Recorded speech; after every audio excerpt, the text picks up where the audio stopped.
کارەکانمان لە باشووری کوردستاندا و بە دیاریکراوی لە سنوورەکانی ژێر دەسەڵاتی پارتی دیموکراتی کوردستان پەدەکەدا ئاستەم دەکرێت ڕێگری لە کاری میدیاییمان دەکرێت ئەمەش بە تەواوی ناکۆکە لەگەڵ بنەماکانی ئازادی کاری ڕۆژنامەوانی و یاسای ژمارە 35 ساڵی 2007 پەرلەمانی هەرێمی کوردستان. ئەم بارودۆخە هاوکاتە لەگەڵ ئەو گوشار و مەترسیانەی کە لە ئێستادا ژمارێکی زۆر لە ڕۆژنامەنووسان چالاکوانان لە بادینان لە زینداندان. ڕۆژ دوای ڕۆژ ئازادی ڕۆژنامەگەری لە باشووری کوردستان بەرتەسک دەکرێتەوە بەدەیان ڕۆژنامەوانی وەک وەداد حسێن، کاوە گەرمیانی، چەندانی دیکە شەهید کراون و ژمارەیەکیشیان شاربەدەر کراون. جیاواز لە ڕێگری لە کارکردن لە ڕێگەی دەستگا سیخوڕیەکانی میتی تورک دەستگای پاراستنی پەدەکەوە پەیوەندی بە بەڕێوەبەری کۆمپانیای چەتر و بەشێکی زۆری ڕۆژنامەنووسانی ئازادەوە کراوە. داوای ئەوەمان لێ دەکرێت لە بەرامبەر پێدانی بڕێک پارە و ئیمتیازی بێمانادا ئەخلاقی ڕۆژنامەوانیمان بفرۆشین و لە بەرژەوەندی و خواستی ئەواندا کار بکەین.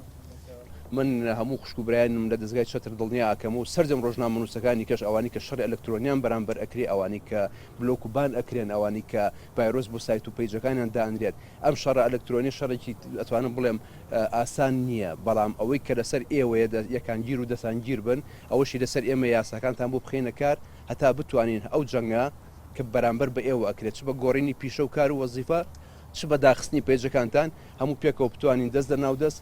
ئەو هێرشە بێ بەرامبەرە کە ئەڵم بێ بەرامبەرین لە دەوڵەتی گەورەوە لە کەسانی شارەزاوە لە کۆمپانیای زۆر زەبەلاحەوە ئەکرێتە سەر ئەم ناوچەیە و سەر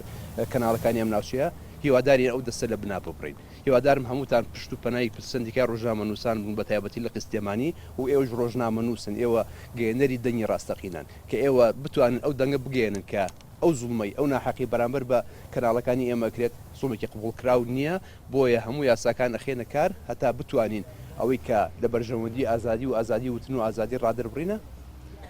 یەکان جیت بین. بەداخەوە ئەم هەڵەشە و گوشالانی سەر ئەم کارمەندە بەڕێزانە ئەم ڕۆژنامەنووسە بەڕێزانی ڕۆژنیوز و هەروەها کۆمپانیای چەتر